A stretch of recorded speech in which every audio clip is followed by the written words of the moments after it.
अस्सलाम वालेकुम दोस्तों, क्या हाल है? ठीक ठाक है। आई होप के सब खैर खैरियत से होंगे। मैं हूं आपका दोस्त सलाउद्दीन शेख, आपके चैनल के साथ let's go with Salauddin Sheikh. और हमारे चैनल पे ज्यादातर स्टूडेंट वीजा से मुतल्लिक ही बात हो रही होती है या किसी भी कंट्री की वीजा पॉलिसी के मुतल्लिक बात हो रही होती है।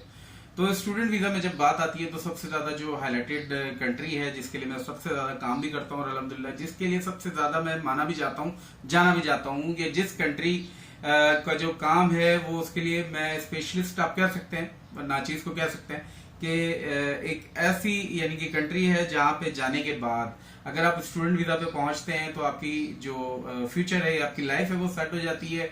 आप घर वालों को परेशान नहीं करते कि पाकिस्तान से पैसे मंगवाने हैं या इंडिया से पैसे मंगवाने हैं, बांग्लादेश से, आपको कोई परेशानी नहीं होती। आप वहां पे पहुंचते हैं, पहुंचने के बाद इतनी अर्निंग करना शुरू कर देते हैं कि आप अपने मुल्क में अपनी फैमिली को सपोर्ट करना शुरू कर देते हैं और घर वाले परेशान हो जाते हैं, हमने इसे पढ़ने के लिए भेजा था या कमाने के लिए भेजा था। तो ज्यादातर दोस्तों का जो मोटिव होता है वो कमाना ही होता है, लेकिन आपको पढ़ाई के लिए जो डॉक्यूमेंटेशन है उसको प्रॉपर करना जरूरी है। तो सबसे ज्यादा दोस्तों को शिकायत होती है कि सलाउद्दीन भाई पूरा प्रोसीजर बता दें कि स्टूडेंट वीजा में जो फर्स्ट स्टेप से लेके लास्ट स्टेप तक आप किस किस मराइल से लेकर हमें जाते हैं और क्या क्या चीजें हैं जो हमें रिक्वायर्ड होती हैं। देखिए, सबसे पहले तो हमें एडमिशन के लिए ये पता करना लाजमी होता है कि स्टूडेंट जो है वो किस कोर्स का सिलेक्शन करना चाह रहा है। मिसाल के तौर पे अगर उसने पाकिस्तान से, इंडिया से, जहां से भी होम कंट्री से जा रहा है, कि अगर उसका जो प्रीवियस एजुकेशन है वो इंजीनियरिंग में है तो वो आगे जाके इंजीनियरिंग के किस सेक्टर में जाना चाह रहा है, इलेक्ट्रिकल में, मैकेनिकल में या केमिकल में, तो उसके बाद फिर कोर्स सिलेक्शन। सबसे पहले आपका कोर्स सिलेक्शन है, आपने कोर्स सिलेक्शन करना होता है, फिर उसके बाद हमें आपके बजट को भी देखना होता है। ज्यादातर जो मैं फोकस कर रहा होता हूँ वो कॉलेजेस को कर रहा होता हूँ। रीजन ये है, अभी आपको पता है डॉलर जो है इक्विवेलेंट तकरीबन 300 रुपए के पाकिस्तानी रुपीस के बराबर है। तो जब आप डॉलर्स में अपनी करेंसी को कन्वर्जन करते हैं तो ये लाखों रुपए में चली जाती है और फिर हमारे लिए बहुत ही ज्यादा मसले मसाइल हो जाते हैं कि स्टूडेंट के लिए बैंक स्टेटमेंट का अरेंजमेंट कभी कभी बहुत मुश्किल हो जाता है। लेकिन देखिए, जब कोई चीज पानी है, आपने हासिल करनी है, तो उसकी रिक्वायरमेंट तो आपको पूरी करनी पड़ेगी। तो रिक्वायरमेंट है। तो इस स्टेप में मैं आपको बता दूं, सबसे पहले कोर्स सिलेक्शन आपका है। उसके अलावा आपका आ जाता है इंग्लिश प्रोफिशिएंसी सर्टिफिकेट, जो कि आइट्स के अलावा भी बहुत से रस्ते हैं।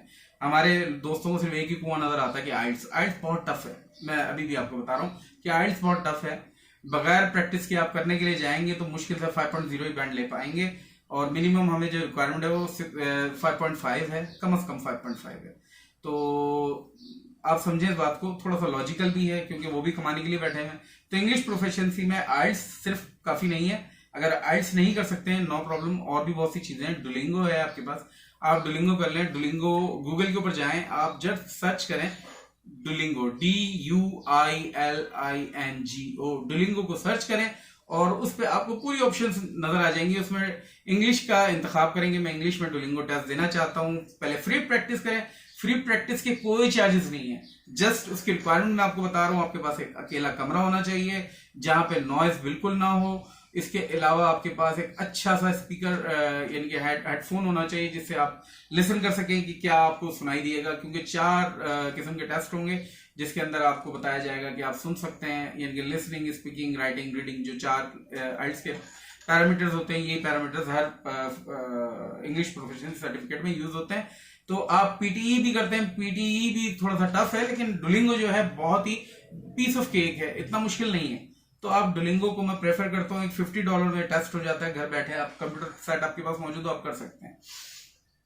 तो इंग्लिश प्रोफिशिएंसी की बात आ गई। फिर उसके बाद जो सबसे बड़ा मसला आता है वो ट्यूशन फीस का आता है कि अब पाकिस्तान से जब स्टूडेंट जा रहा होता है, भले ही उनके फादर या मदर की बैंक स्टेटमेंट इतनी स्ट्रांग होती है कि वो हमारे पैरामीटर्स को या यूनिवर्सिटी या कॉलेज के पैरामीटर्स को पूरा कर देते हैं, लेकिन उसके बावजूद जब एक हैंडसम अमाउंट आपके पॉकेट से निकलती है तो बहुत मसले मसाइल होते हैं।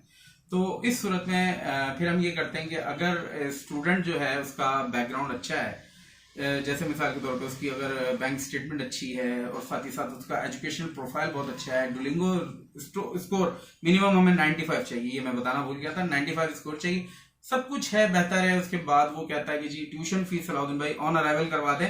तो देखिए, हम रिक्वेस्ट करके ऑन अराइवल करवा सकते हैं, लेकिन उसके पैरामीटर्स हैं, हमें चेक करना होता है कि यू आर एलिजिबल और नॉट। अगर हमें लगेगा आप एलिजिबल हैं, आप पैरामीटर्स पे पूरे उतरते हैं, तो आपकी ट्यूशन फीस, क्योंकि देखिए मिनिमम जो ट्यूशन फीस स्टार्ट होती है वो आपकी 10,500 United states dollar per year. और यूएसए की जो सबसे खास बात है जो मुझे पसंद है, यहाँ पे ट्यूशन फीस आपको इकट्ठी पे नहीं करनी पड़ती, 6 महीने की भी पे नहीं करनी पड़ती। आपको जस्ट अगर ऑन अराइवल की आपको इजाजत मिल जाती है तो 1 महीने की ट्यूशन फीस आप पे कर देते हैं, जो कि $1200-1300 बनती है। अब वहां जाते हैं, $1200-1300 पे करते हैं, मेरी कंसल्टेंसी मुझे पे करते हैं, और उसके बाद आप अपने रास्ते हैं, मैं अपने रास्ते हूं। लेकिन उसके बाद भी आपको अगर मेरी जरूरत पड़ती है तो मैं आपके साथ रहता हूं। चलें टॉपिक पे वापस आते हैं। ट्यूशन फीस आपकी क्लियर हो गई। फिर उसके बाद आ जाती है कि एडमिशन के लिए ये रिक्वायरमेंट है कि आपने इंग्लिश प्रोफिशिएंसी, कोर्स सिलेक्शन आपने कर लिया, कॉलेज सिलेक्शन आपने कर लिया, ट्यूशन फीस का भी इंतखाब कर लिया, हाँ भी इतनी ट्यूशन फीस मैं पे कर सकता हूँ, ये कर सकती हूँ। उसके बाद फिर आ जाती है आपकी बैंक स्टेटमेंट। आपकी बैंक स्टेटमेंट जो है वो जो है मिनिमम 21,000 USD के इक्विवेलेंट होनी चाहिए। अगर $21,000 यूनाइटेड स्टेट्स डॉलर के बराबर अगर पाकिस्तानी रुपीज में आपके पास अकाउंट में पैसे मौजूद है तो भी सफिशिएंट है, और अगर इंडियन रुपीज में तकरीबन 18 से 19 लाख रुपए बनते हैं तो वो भी हैं तो काफी हैं। बांग्लादेश में भी तकरीबन यही पड़ती है, और आप अपनी कंट्री कोई और कंट्री में तो वहां से भी आप देख सकते हैं। तो ये रिक्वायरमेंट है, आप रिक्वायरमेंट पूरी करते हैं। उसके बाद I-20 इंशाल्लाह विद इन अ वीक मैं आपका I-20 रिलीज करवा देता हूँ। I-20 एक इंटरनेशनल एडमिशन होता है जो कि यूनिवर्सिटी या कॉलेज से आपके लिए यानी कि रिलीज होता है, जिसके बेस पे आप स्टूडेंट वीजा अप्लाई करते हैं। जब आप ये I-20 आ जाती है फिर आप पे 2 जिम्मेदारी आ जाती है।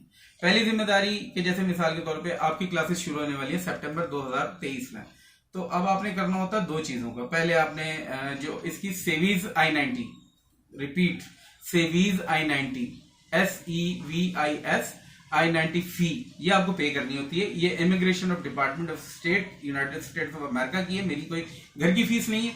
आपने पे करनी है $350 है, 350 यूनाइटेड स्टेट्स डॉलर ये आपने पे करनी है। ये नाकाबिले वापसी है, नॉन रिफंडेबल अमाउंट है, लेकिन इसकी खासियत है ये साल में 1 दफा पे होती है।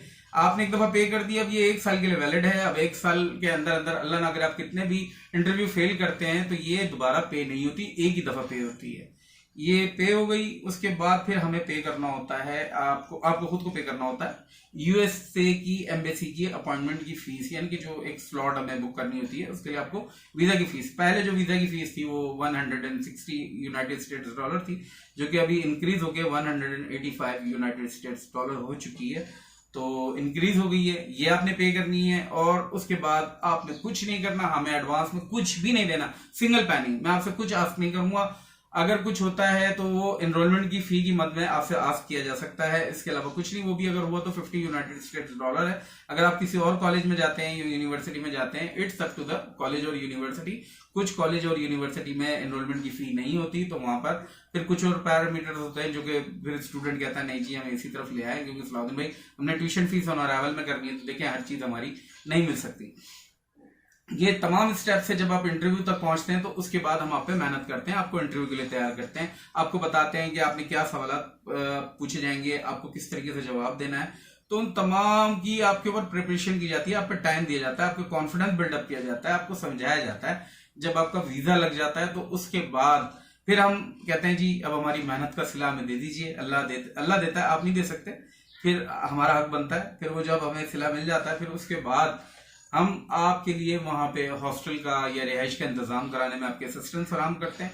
और जब आप वहां पहुंच जाते हैं उसके बाद आपकी खैर गोई भी की जाती है कि आप भाई पहुंच गए हैं, ठीक है, कोई मामलात हैं, और फिर भी आपसे कांटेक्ट में रहते हैं। खुदा न खास्ता आपको वो कॉलेज या यूनिवर्सिटी पसंद नहीं आता तो उसके बाद अगर किसी और कॉलेज या यूनिवर्सिटी में आप ट्रांसफर लेना चाहते हैं तो उसमें भी आपको असिस्टेंस फराहम करते हैं।